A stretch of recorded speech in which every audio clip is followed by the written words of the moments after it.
In this video, I'm unboxing Warhammer Fantasy Battle 2nd Edition.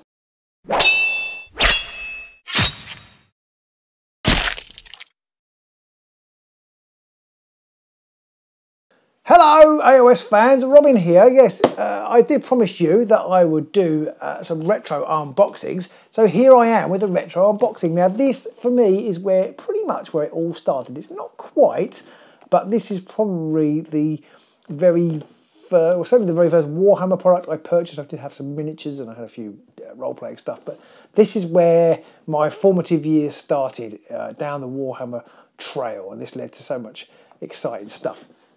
For me, everybody else thought it was really boring, but I thought it was really exciting. And it's Warhammer Fantasy Battle Rules. There was I think just a little booklet maybe I picked up somewhere once, but I don't seem to have it in my first edition. That may have come in a box, I don't remember. So this is Warhammer 2nd edition, and what does it have in the box? Now, I have to say, everything that was in here is no longer in here, but we'll see what is in here in a minute.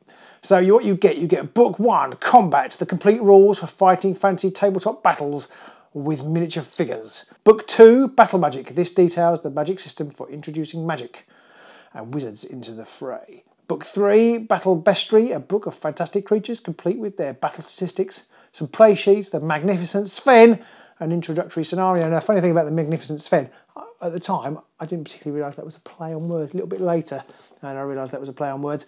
And some cardboard character sheets for use in the Magnificent Sven. I don't have the Magnificent Sven anymore. I believe it had some lizard men and some Norse in it, but I can't 100% remember. Game data, number of players, 2 or more, ages 12 to adult. Game designers, Brian Ansell, Richard Halliwell and Richard Priestley, aka Rick. Artists, box art, John Blanche, book covers and interior art by John Blanche and Tony Ackland. Wow. So there you go. Early John Blanche.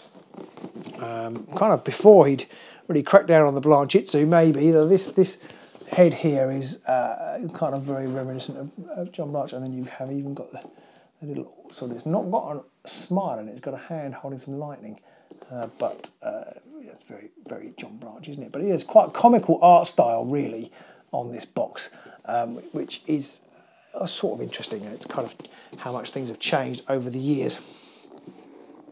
Let's have a look inside the box then. So, I mean, it's pretty battered. So I bought this. My parents, we moved house in 1985. We moved from Essex to the Midlands, where I then spent the rest of my formative years. My parents never moved from there again. We had booked holiday in the Isle of Wight. So instead of normally go from Essex to the Isle of Wight, which is what we often did every year, we had to travel from Birmingham, which seemed like miles. But we stopped in Winchester on the way, and there was a game shop in Winchester. It might have been a bookshop, I can't quite remember, but there was a shop in Winchester. And we'd stopped for lunch, and I went in the shop, and I had some money left, or I'd had some pocket money saved, or something like that. And this was on the shelf. I bought it, and the rest, as they say, is history. So what is in here? Well, there, as I said, the 3 books are in here. The 3 books. So you've got the combat book, you've got the battle magic book, and you've got the Battle Bestiary. I'm trying to read it backwards in the camera there, but Battle Bestiary. At the bottom here, I'll just quickly show you these. There's a little sheet. I'm not quite sure whether this came in it or not, or whether I photocopyed this at some point. Points for common creatures. So 5 points for a human, 2.5 points for a goblin. This is the years of half points. 7.5 points for a dwarf. And the stats line though was pretty much as it was for a very long time. So you've got movement, weapon skill, bow skill, strength, toughness, wounds, initiative, attacks, and then the personal characteristics: leadership, intelligence, coolness, willpower. And these human ones were indelibly etched on my mind of 3 3 3 3 1 3 1 7 7 7 7. I mean, it was all mad. My parents just didn't have no single. Well, my dad a little bit, because he was into these kind of games. Most of my relatives and friends and family just thought I was mad. And the back here, I've got an index to spells, and then I've got some. This isn't my. This is my handwriting, but there's something else here that isn't my handwriting. Oh, it's got my handwriting on the back. I didn't notice that when I was looking through. It's got like a tree man times 2, 575 points. A trebuchet times 1, 100 points. Cannon times 1, 100 points. Elf champions, wood elf archers times 28. 280 points. It's just brilliant. On the back, I've got something very, very similar. And then there's things like minor heroes. This edition had had champions, minor heroes, and major heroes, which I'll come on to in a second. So let's have a look in the book. So we've got the combat book first. That was book 1, combat book. On the back, we've got this fantastic kind of sigil on the back. I mean, I'm not going to go through everything, but you can sort of see this is what it looked like. You've got all the formations. So formations examples, 3 ranks of 4, 2 ranks of 6, all very exciting. There's a bit in the front I absolutely love. Games Master. If you are to fight a fancy battle, you will need an extra person called the Games Master, usually referred to simple as the GM. There you go. So proofreading wasn't brilliant. He will act as an umpire referee. It is his task to enforce the rules of the game, interpreting them where necessary. The GM should make sure players have enough dice, pencils, paper, and other items they needed during the game. This is the bit I like. It is possible to fight without a GM as long as the players are willing to cooperate a little, adopt a reasonable attitude, and are honest in their record keeping. I just think that's brilliant, and probably there's a few people in the world who could do with that advice now. So dice, players will find it useful to have at least one example of a 4-sided, 8-sided, 10-sided, 12-sided and 20-sided dice. You will need a number of 6-sided dice, preferably about a dozen. Well, that hasn't really changed. The other dice have fallen away mostly, but you still need your D6s, don't you? Definitely need your D6s. And then it goes on to talk about the characteristics, which we all know, so talk about troops, talks about a little bit about getting your Citadel miniatures in your local game store. Doesn't mention Games Workshop stores at all.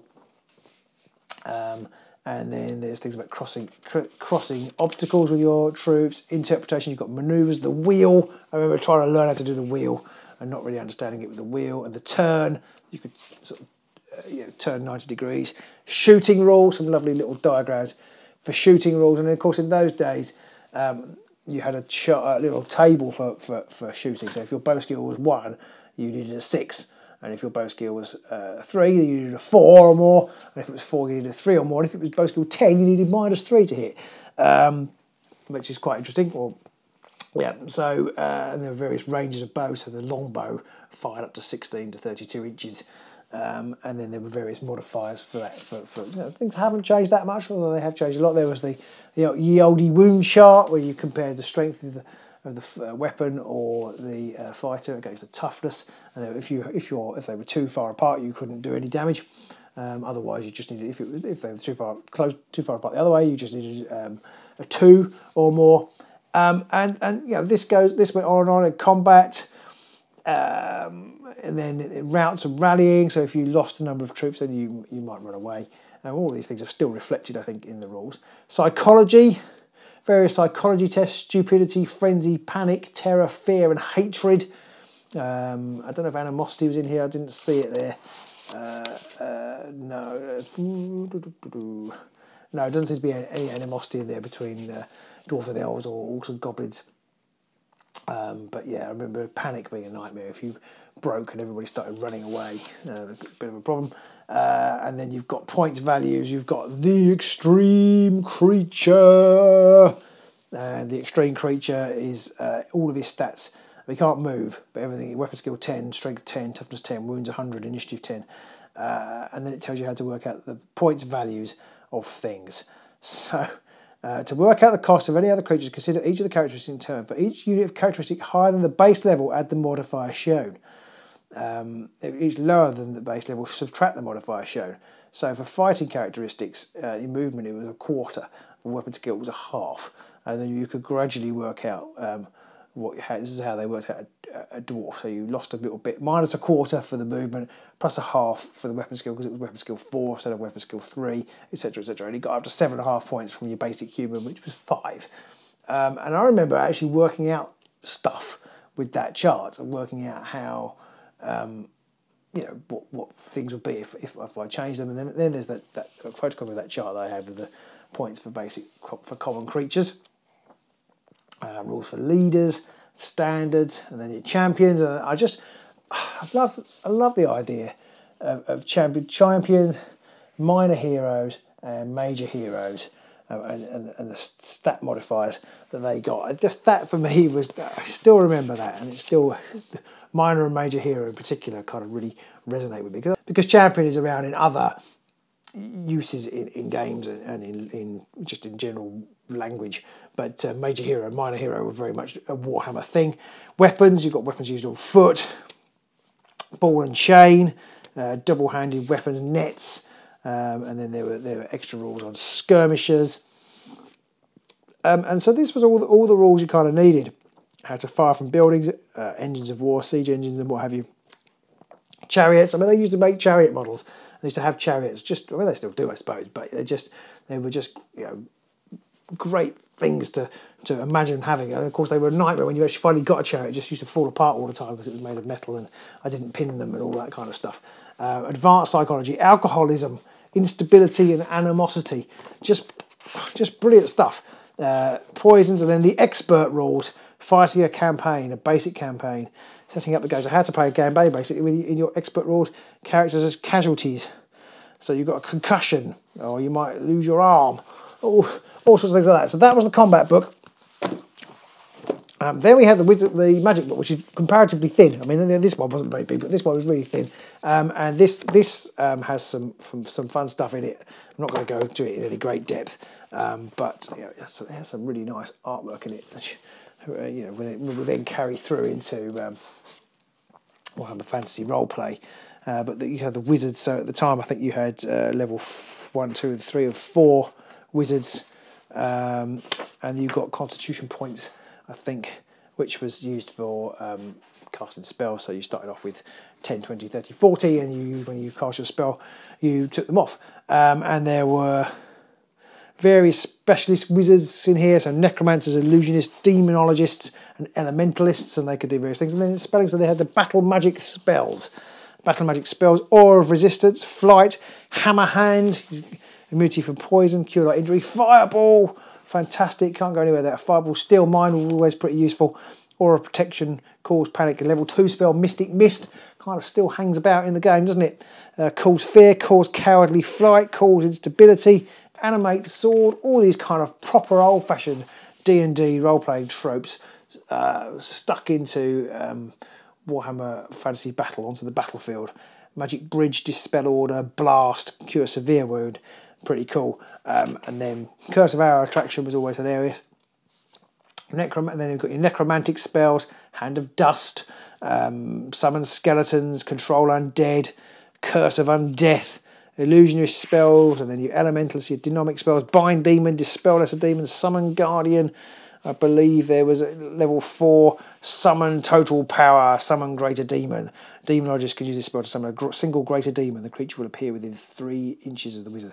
That took 25 of your magic points, but for 40 you could summon Total Power. The wizard may use this spell to summon pure, unadulterated power of demonic origin. The energy appears as writhing mist and must be controlled in the usual way. If successfully controlled, the energy enters into the wizard and increases all of his characteristics by 2+. This may take characteristics to above normal levels. The effect lasts for the remainder of the battle. In addition, this wizard increases his constitution by 10d6 points. This can take his CP to above its normal maximum level. This spell cannot be cast if the wizard's CP is already above his normal maximum power. Such of a magnitude would destroy its bearer. So basically, you could cast it and carry on casting stuff. You've got your elemental spells, and then there's a whole index of spells which I've scribbled all over. Well, not scribbled over, but annotated.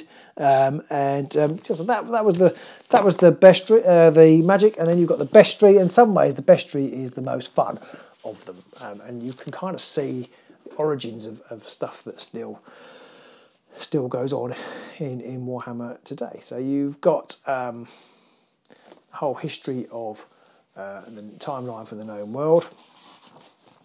Here, so right at the very front, you've got how to use the bestiary, plastic models. Although Warhammer's been designed around a 25 to 30mm high metal models, there is no reason why players shouldn't use any of the currently available 54mm models instead.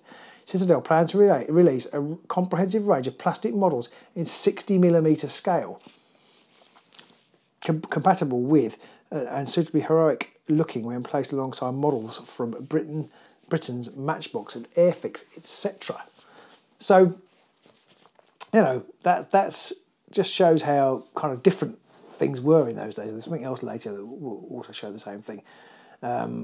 So gamers wishing to use the information contained within our Forces of Fantasy supplement for the first edition of Warhammer will have to adjust their profiles to fit in with this section. So that was obviously from first edition. The Battle Bestiary summarised the profiles, rules and other information relevant to the creatures inhabiting the Warhammer known world. Insofar as possible, the list covers all the models currently made by Citadel Miniatures. We would recommend that the GM uses the rules as given, at least for his first few games. After that, we don't really mind. Adjust the rules and profiles to suit your own playing style and type of game. How cool. So the known world, so we've got the old world, Araby, Norska, the Southlands, the New Coast, the Darklands, the Northern Steppes, and there's a map. Wow, the amount of time I spent doing something with this map. Well, it was a long time. Cathay, Lustria, the New World. Slan in Space is a pub called the Slan in Space in that picture. The Northern and Southern Chaos Wastes. Talks about the Chaos Dwarves.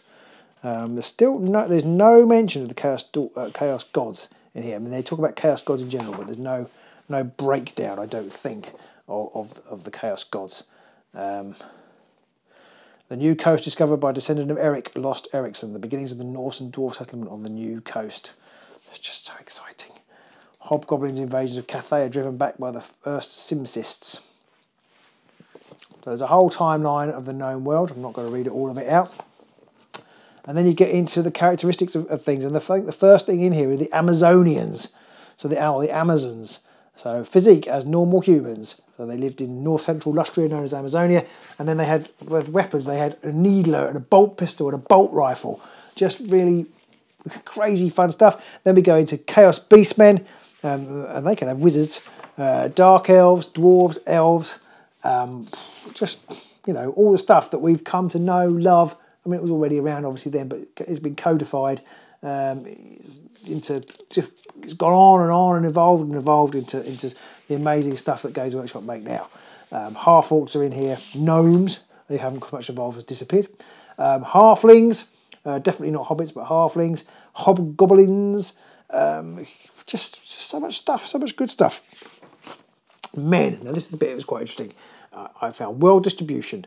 So it talks about the various places in the world they live. But Old Worlders, or men of the West, came from the Old World. The Old World is rather like Europe, as it was during the Middle Ages. It is made up of many independent states of varying sizes. Although the Old World includes dwarf kingdoms, it is dominated by humans. The Old World language can be spoken and understood by all humans within this area, despite some extreme dialect variations. Old Worlders are white-skinned, usually have brownish hair and green or brown eyes. Most Old Worlders can be considered neutral. The north of the Old World is technically and socially primitive, 11th to 13th century Europe, whilst the central areas are slightly more sophisticated, 13th to 15th century Europe, and the south is most advanced, 15th to 16th century Europe. Gunpowder weapons are totally unknown in the north, but are widely accepted in the south, even here they are crude and far from common. Although now somewhat old-fashioned, the practice of introducing young nobility to the sports of combat is still widespread. Most of these so-called knights have better than average martial abilities due to years of training. You've got the Norse, and it talks about the Arabians, and the steppe nomads, and the Orientals. So you've got the Simka, and they nip on. They have samurai, can become kamikaze. So it's kind of not the most, as you probably expect from the time, sort of 1980s, not the most PC, a little bit kind of stereotyping of stuff, but, you know, it was a different time, wasn't it? Then we could move into the Warriors of Chaos, and again, so the Warriors of Chaos here, it talks about them, it talks about the details, it's going to be detailed in the forthcoming Realms of Chaos supplement. That took a very long time to arrive, or it felt like it at the time, but it talks about the Chaos Warriors and how sort of tough they were. They're a lot tougher than your average human, and interestingly it says they can't use magic, and then it goes into large humanoid creatures, so giants and ogres, and then it will go into the tree men, based on the old Ents, of course, and then you've got undead creatures, the leash, the mummy, the vampires, skeletons, ethereal creatures, ghosts, spectres, wights, wraiths, and then animals and monsters, which is really fun. A chimera, a kotal, cold ones. They were really big in old Warhammer. cold ones, and I don't think, do they still exist, cold ones? I'm not sure. I don't know enough about AOS anymore to know whether cold ones still exist. Dragons, of course, are in here as you would expect. Basic points for a dragon 682 compared with your man who was 5. Giant snail, they were pretty tough for giant snail. Harpies, hippogriffs. There was something in here that I did want to talk about, and I think there's some demons in here. There's a Jabberwock in here, which is brilliant. There's here's the demons. First demon is a Balrog, so it's just brilliant. You can fight the Balrog, and he was pretty hard. He was 1,210 points. This is a lot of points, but the Balrog is a powerful monster. Balrog heroes can be created the normal way. Remember, a Balrog always has magical powers in the same way as do wizards, although none of the characteristic modifiers would apply. However, as the points multiplier for this would work out utterly ridiculous, the Balrog costs no extra points as a wizard. He must add on points for spells at 50 points each. Balrogs do not have to have spells if they do not wish, but in this case they are always level 1 wizards with 10 CPs. So it's just fantastic, these Balrogs. And then the elementals. The elemental, brilliant. The stat block was 10 across the board, which I always remember, and they were 1,100 points. And then right at the back, there's some little standard armies, army lists. So you've got old world imperialists from the Empire. It lies in the central north area of the old world, between the land of the Grand Duchy to the north and Bretonnians to the south, interestingly. In the Empire. Their armies composed of fine, fully armoured knights supported by men-at-arms and even a few peasants. So I love this. Foot knights, 20 foot knights, 189.5 points.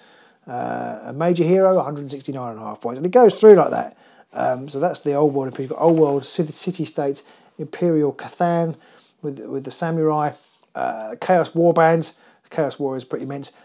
10 Chaos Warriors, 533.5 points. I just love the idea of everybody totaling up a half point.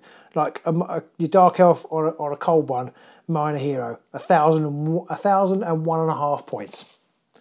I mean, how anybody kept track of this, I don't know.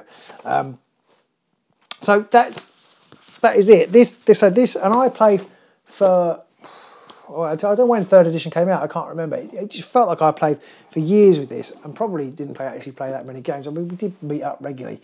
And we used White Dwarf 53 and the points and stuff that were in there for it, or the stats that were in there. Did some conversions and things. I think somewhere in a White Dwarf I had to convert stuff. But yeah, this is an absolute piece of history for me, and I'm so glad I've still got it. There's a few things that I used to have that I no longer have, but I've kept that because it means a lot to me.